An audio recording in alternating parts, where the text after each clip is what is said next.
ሰላም ቤተሰቦቼ እንዴት ናችሁ? ዛሬ ደግሞ እንዲሁ ካነበብኩት ላይ ማካፈላችሁ አንድ ሐሳብ አለ። በእርግጥ ለኔ ይጠቅመኛል ወይም ይጠቅመኛል ብዬ የማስበውን ነገር ነው ለእናንተ ማቀርብላችሁ ማለት ነው።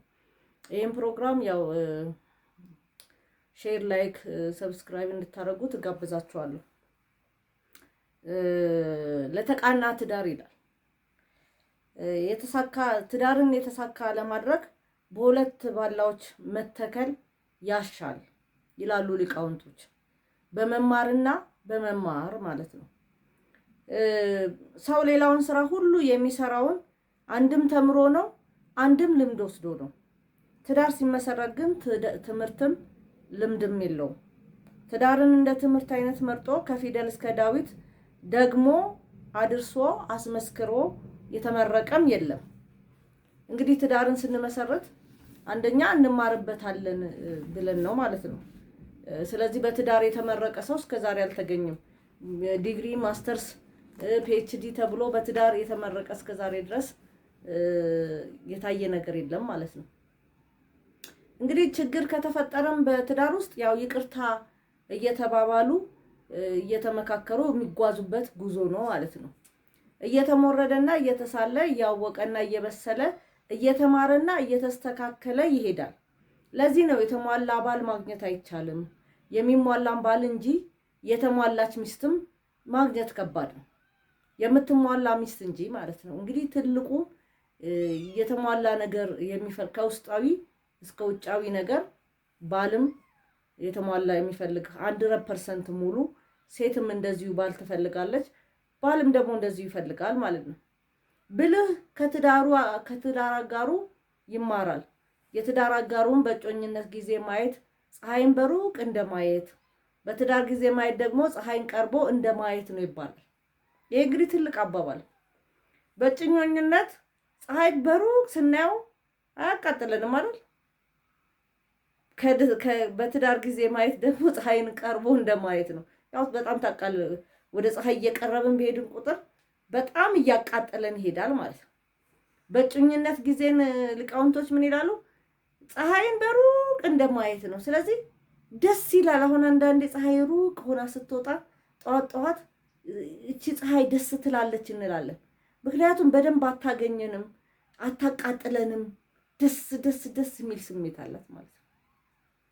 ቀን ላይስ በተለይ ቀትር ላይ 7 ሰዓት ላይ አናታችንን ስንል ፀሐይዋ እየቀረበች መታ ማለት ነው።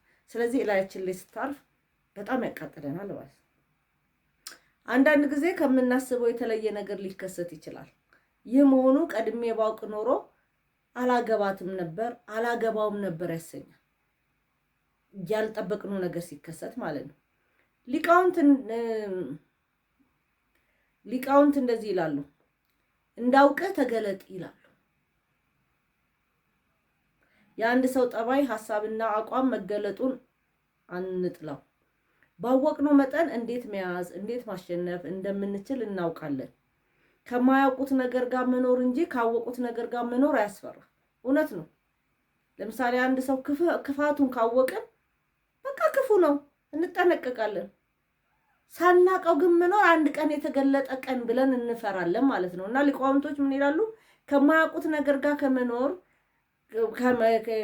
ከማያውቁት ጋር መኖር እንጂ የሚያስቸግረው ከሚያውቁት ነገር ጋር መኖር ብዙ አያስቸግርም። ስለምታውቀው ትጠነቀቃለህ ማለት ነው። ከትዳር አጋር ጋር ይበልጥ አብረሃት በኖርክ ቁጥር ይበልጥ ታውቃታለህ። ይበልጥ ባወካት ቁጥር ይበልጥ አብረሃት ትኖራለህ። ብልህ ባል ከብርታትም ሆነ ከድካሟ፣ ከትዕግስቷም ሆነ ከንዴቷ የሚወስደው ትምህርት አለ። ብልህ ሚስትም እንዲሁ። ትዳር ማለት ምርቃት የሌለበት ትምህርት ቤት ነው። እንደ ጎበዝ የአብነት ተማሪ ትምህርት እየቀሰመ ይኖራል ማለት ነው። አብሮ መዝለቅ የቻሉ ባለትዳሮች በሚገባ እየተማሩ የሰለጠኑ ባለትዳሮች ይሆናሉ። በትዳር መማር ብቻ ሳይሆን መማማር አለ። አንዱ አንዱን ያስተምራል ማለት ነው። ከየራሳቸውና ከአጋራቸው ብቻ ሳይሆን ከጋራ ኑሯቸውን ይማራሉ። ጋብቻ ማለት በትዳር ላይ ስልጣንና ኃላፊነት የሚከበርበት ቀን ነው። ጋብቻ በሰጣቸው ስልጣን ብቻ የሚጠቀሙ ባለትዳሮች ፍቻቸው ቅርብ ነው። ጋብቻ በሰጣቸው ኃላፊነት ብቻ የሚጠቀሙ ባለትዳሮች ምሬታቸው ቅርብ ነው። ጋብቻ ስልጣንና ኃላፊነት ነው። ትዳር የሰመረ የሚሆነው እነዚህ ሁለት ሚዛን ሲሰሩ ነው። ትዳር ማለት የስልጣንና የኃላፊነት አማካይ ነው። ኃላፊነት በተሞላበት ስሜት ስልጣንን ለመጠቀምና ስልጣን ባለው መንገድ ኃላፊነትን ለመወጣት የሚችሉ ዘዴ የሚያገኙት አብሮ በመኖር አብሮ በመማማር ነው። እየተማማሩ በሄዱ ቁጥር ስልጣናቸው የጋራ ኃላፊነታቸውም የጋራ ያደርጉታል። አሁን ትልቁ ችግር በተለይ ኢትዮጵያውያን ላይ ይሄ ነው። በመጽሐፍ ቅዱስ ላይም ስናየው ሴት ትገዛ ይላል፣ ወንድ ደግሞ ይውደዳት ይላል። ያፍቅራት፣ ይውደዳት፣ ያፍቅራት ማለት ምንም ከሷ ሳይጠብቅ ጥሩ ነገርም ሳይጠብቅ የወደደ መውደድ ቀላል ነው፣ ያልወደደ መውደድ ነው ከባዱ። ስለዚህ ከሷ ይሄ ኮንዲሽናል የተባለ ላቭ ሳይሆን አንኮንዲሽናል በሆነ ነገር ደስ ብትለው ደስ ባትለው የፈለገውን ፍላጎት ብታሟላ ባታሟላ ከሷ የሚጠበቀውን ነገር ባታደርግም ይውደዳት፣ የሷ ኃላፊነት። ሴቷ ደግሞ ትውደድ አይደለም የሚለው ትገዛለት ነው።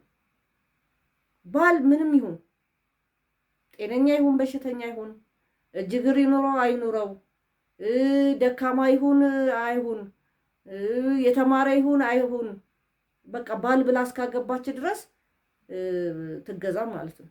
ምክንያቱም የባል ራስ ክርስቶስ ነው በቤት ውስጥ ማለት ነው። ሃይራርኪ በጣም ነው የሚያስፈልገው አንድ ቤት ውስጥ።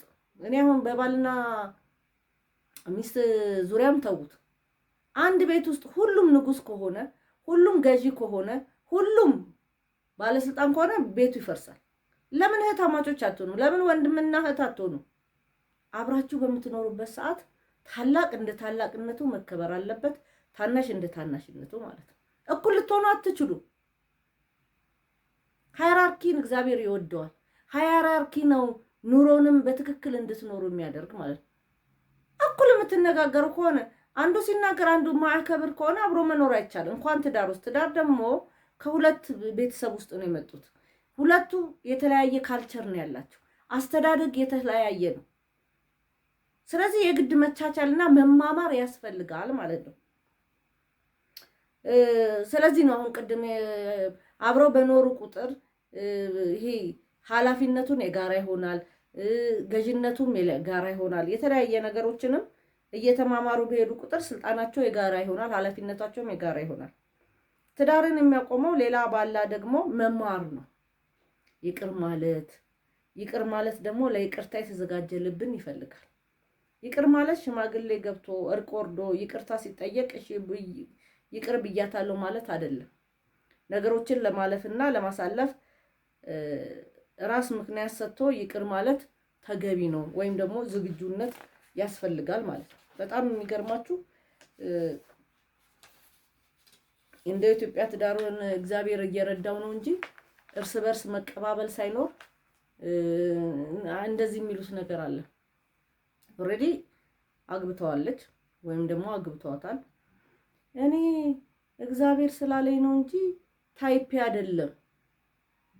አስቡት፣ እግዚአብሔር ታይፕሽ ያልሆነውን ባል አግቢ ብሎ የሚያስገድድ አምላክ ነው እንዴ? ያንን ሰው እንድታገቢው ከፈለገ ፍቅር እንድታፈቅሪው እንድትወጂው አይንሽን ማብራት አይችልም እንዴ?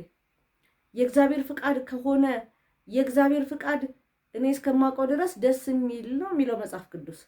የእግዚአብሔር ፍቃድ ደስ የሚል ልዩ ስጦታ ነው ነው የሚለው። የእግዚአብሔር ፍቃድ ካለበት እንዴት ነው ያንቺን ልብ መክፈት ያልቻለው? እግዚአብሔር ተጋብቷል እኮ እየኖሩ ልጅ እየወለዱ። እኔ ታይፕ አይደለም፣ የኔ ታይፕ አይነት አይደለም፣ እኔ የምወደው አይነት ሰው አይደለም። ግን እግዚአብሔር ስለአለኝ ብቻ ወይም ደግሞ እሱ እግዚአብሔር አንቺ ነሽ የኔ ሚስት ብሎ ሄዶ ነው መሰለኝ አላውቅም።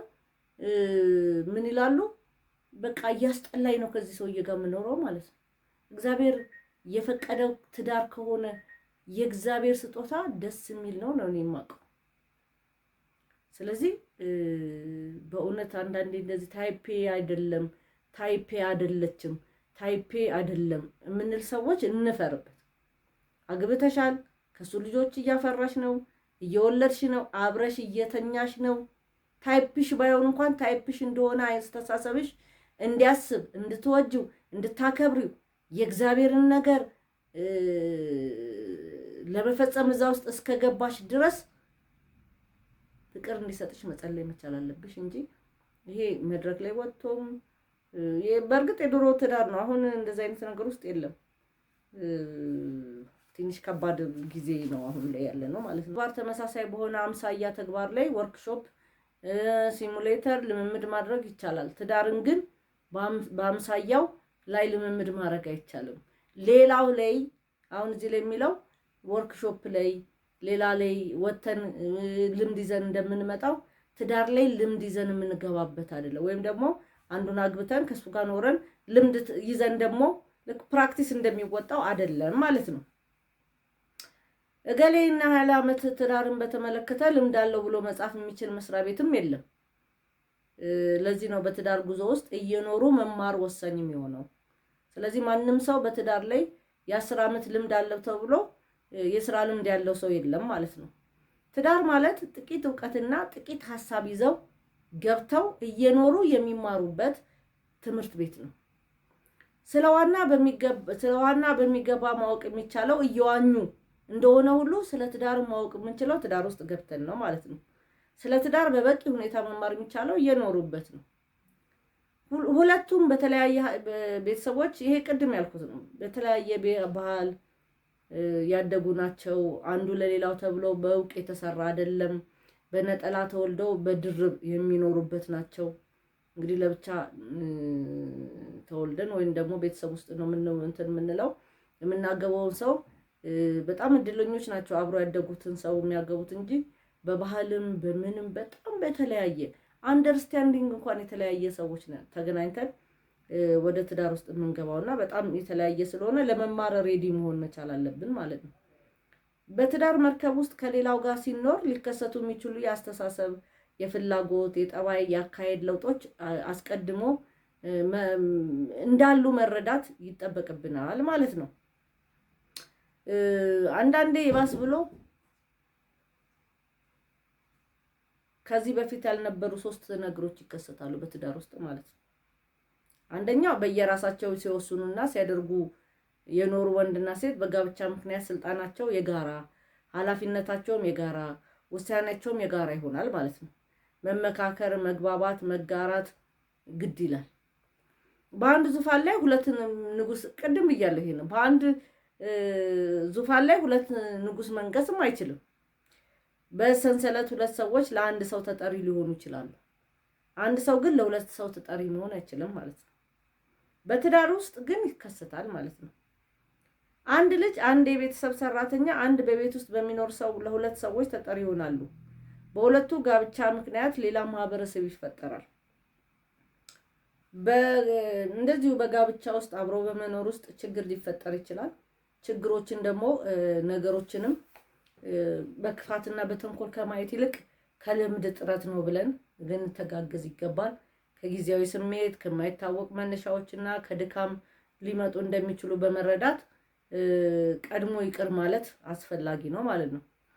እንግዲህ ያለውን ነገር ችግሮችም ሲከሰቱ ነገሩን ከመፍተል ይልቅ መፍትሄ ማምጣት ይሻለናል ማለት ነው። ክርስቶስ በመስቀል ላይ ሳለ የሚያደርጉትን አያውቁምና ይቅር በላቸው እንዳለ የትዳር አጋራችን ጥፋት ሲያጠፋ ልክ እንደዚሁ የሚያደርገውን አያውቅምና ይቅር በለው ብለን ልቦና ስጠው ብለን ልንጸልይ ይገባል ማለት ነው። እርሱ ራሱ የቅድሚያ ምክንያት ሰጥቶ የሚያደርጉትን አያውቁም ብሏል ክርስቶስና የይቅርታ ልብ ማለት ይቅር ማለት ነው ማለት ነው። በማናቸውም ጊዜ በማንኛውም ሁኔታ ይቅር እያለን መሄድ መቻል አለብን። እንግዲህ ትዳር ነጥብ ማስቆጠሪያ አይደለም፣ ልምድ ማስቆጠሪያ እንጂ ማለት ነው። ልምድ ማስቆጠሪያ ማለት እየኖርንበት ልምድ የምንወስድበት፣ ያንን ልምድ ወስደን ደግሞ ሌላ ጋር ፕራክቲስ የምንወጣበት ሳይሆን እዛው ያለውን ችግር የምንፈታበት ነው ማለት ነው። ትዳር በሁሉም ነገር መግባባት፣ መተማመን፣ መስማማት አይጠበቅብንም ማለት ነው። ሁሉ ነገር በቃ ፐርፌክትሊ መሄድ አለበት ብለን ልንልም አይገባም። ከተለያዩ ቦታዎች በመጡ በጾታም በማይገናኝ 2 ሰዎች የሚመሰረት ነው።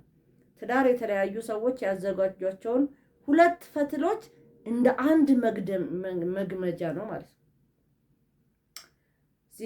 ሲጀመር ጫፍና ጫፍ ይያዛል። በሂደት ግን ካልተገመደ የተገመደ እየበለጠ ይሄዳል ማለት ነው። እንግዲህ ገመዱን ስንሰራ እንዲሁ በቀላል የሚከናወን አይደለም። ውስጡ ህመም አለው። ያንን ህመም መጀመሪያ ማከም አለ። በኋላ ማዳን የሚቻለውን በይቅርታ ነው፣ በመማማር ነው። ውይይቱን ክርክሩ እንኳን ውጤት የሚያመጣው በሁለቱ ልብ ውስጥ የይቅርታ ልብ ካለ ነው። አንዱ ይቅር ባይ ሆኖ አንዱ ጥፋት ሁሌ ያጠፋል፣ ሌላኛው ሁሌ ይቅርታ ባይ የሆነ ያኛው ደግሞ እንደ ተኮፍሶ የበላይ እንደሆነ፣ በተለይ ትዳር ላይ የበላይ ከመሆን የበላይ ብዙ ጊዜ ብዙ ትዳሮች ላይ የማየው ነገር አለ። አንደኛው የበላይ ለመሆን ይሞክራል። የበላይ መሆኑን ደግሞ ለማረጋገጥ ሴትዮዋን መደብደብ ሊሆን ይችላል። እሷ ደግሞ ዘሪቨርስ ከሆነ ደግሞ እሷ ልትሳደባለች፣ ሰው ፊት ታንቋሽሻዋለች፣ የሚገባውን ክብር አትሰጥም፣ አታዳምጠውም። በተለይ ወንድ ልጅ መደመጥ ይፈልጋል። ምንም ይበል ምን መደመጥ ይፈልጋል። ውጤቱ መሸናነፍ ሳይሆን መተራረም ይሆናል ማለት ነው። ወንዶች በተለይ እንግዲህ ወንድ ልጅ መደመጥ ይፈልጋል። ሴት ልጅ ደግሞ ማዳመጥ መቻል አለባት። ወሬዋ ቢጥመውም ባይጥማትም። ምክንያቱም አንዴ አግብተዋለች። ተረት ተረት ካወራ ምናልባት እሷን ላይመጥን ይችላል ተረቱ፣ ግን በቃ ባሏ እስከሆነ ድረስ ደግሞ ያንተ ወሬ የምልትለው አይገባም። ማድመጥ መቻል አለባት ማለት ነው። የሚማር ከሆነ ታስተምረዋለች፣ የማይማር ከሆነ በቃ አዳምጣ በአንድ ጆሮ ሰምታ በአንድ ጆሮ ማፍሰስ ጥሩ ነው ብዬ ነው የማስበው። ስለዚህ መማማር ይቅር ብያለሁ ማለት ብቻ አይደለምና በትክክል የትዳር አጋራችሁን ይቅርታ ማድረግ፣ ስህተት ከሆነም ያንን ስህተት ማን አመጣው፣ ምን መጣ፣ ስፒሪቹዋሊ ተጽዕኖ አለው ወይስ በራሱ ፍላጎት ነው ያመጣው፣ ወይም ደግሞ በሌሎች በነገሮች ጫና ነው የመጣው የሚለውን ችግሩን ማሰብ መቻል አለብን ማለት ነው። መተውና መርሳት ጭምር ያስፈልጋል፣ ይቅርታ ማለት ብቻ ሳይሆን ማለት ነው። ስለዚህ ፋይል እየሰበሰቡ በትናንትና እርሾ የዛሬውን ሊጥ እያወኩ መሄድ ትዳር ላይ በጣም ከባድ ነው። የትላንትና እርሾ እየተውን ነው መሄድ ያለብን ማለት ነው። ስለዚህ ቤተሰቦቼ ይሄ እንግዲህ ካነበብኩት ያገኘሁት ነው። አመሰግናለሁ። ሰብስክራይብ፣ ሼር፣ ላይክ እንድታደርጉ ትጋብዛለሁ። ሰላም ሁኑ።